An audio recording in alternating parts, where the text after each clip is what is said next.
Hello friends, welcome to ராசி tips. எல்லோரும் எப்படி ஃப்ரெண்ட்ஸ் இருக்கீங்க? நல்லா இருக்கீங்களா? இன்றைக்கி நம்ம ஜலதோஷம், இருமலுக்கான ஒரு சிறப்பு தான் ரெடி பண்ண போகிறோம்.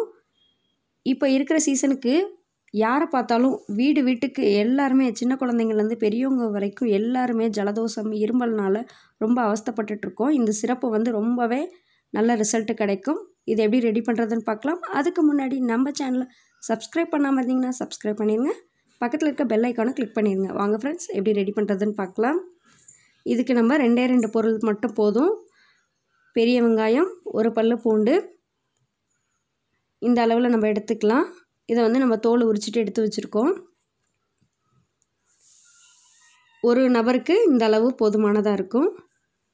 அரை பெரிய வெங்காயம், ஒரு பல்லு பூண்டு, இதை வந்து நெய்ஸாக கட் பண்ணிவிட்டு நம்ம வந்து எடுத்துக்கலாம். ஒரு பல்லு பூண்டு நெய்ஸாக கட் பண்ணிட்டுருக்கோம். அடுத்ததாக அரை பெரிய வெங்காயம், அதையும் நல்லா நெய்ஸாக கட் பண்ணி வச்சுருக்கோம். எந்த அளவுக்கு நெய்ஸாக கட் பண்ண முடியுமோ அந்தளவுக்கு நெய்ஸாக கட் பண்ணி எடுத்துக்கலாம்.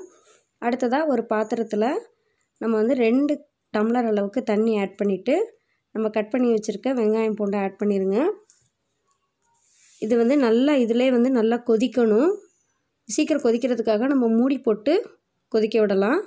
இதை வந்து நீங்கள் வந்து குக்கர்லலாம் போட்டு வேக வைக்கக்கூடாது. டைரெக்டாக இந்த மாதிரி நல்லா கொதிக்கணும். நல்லா மீடியமான ஃப்ளேம்லேயே வச்சு நல்லா கொதிக்க வச்சிடலாம். பாருங்கள், 2 டம்ளர் தண்ணி 1 டம்ளர் அளவுக்கு ஆயிடுச்சு.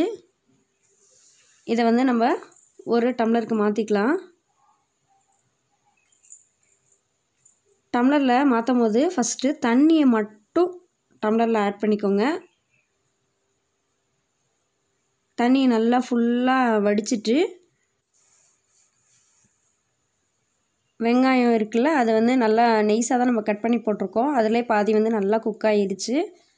நம்ம அந்த மாதிரி கரண்டி வச்சு நல்லா மசிச்சிடலாம். அதை மசிச்சுட்டு திரும்பவும் நம்ம இந்த டம்ளரில் எடுத்து வச்சுருக்கோம்ல அந்த சிரப்பு, அதை வந்து இந்த வெங்காயத்தோடு கலந்துட்டு திரும்ப எடுத்துக்கலாம். இதை வந்து நீங்கள் வந்து பெரியவங்க எடுத்துக்கும் போது 1 டம்ளர் அளவுக்கு எடுத்துக்கலாம். இதுவே சின்ன குழந்தைங்களுக்கு கொடுத்தீங்கன்னா 1/2 டம்ளர் போதும். அளவை மட்டும் கம்மி பண்ணி கொடுத்துக்கலாம். இது வந்து கண்டிப்பாக உடனே ரிசல்ட் தெரியும். ஒரு நாளைக்கு 2 டைம்ஸ் எடுத்துக்கலாம். கண்டிப்பாக உங்களுக்கு பயனுள்ளதாக இருக்கும். ட்ரை பண்ணி பார்த்துட்டு எப்படி இருந்துச்சுன்னு கமெண்டில் சொல்லுங்கள். இந்த வீடியோ உங்களுக்கு பிடிச்சிச்சுன்னா லைக் பண்ணுங்கள், ஷேர் பண்ணுங்கள். என்னோடய வீடியோவை ஸ்கிப் பண்ணாமல் பார்த்ததுக்கு ரொம்ப ரொம்ப தேங்க்யூ ஃபார் வாட்சிங். Thank you friends.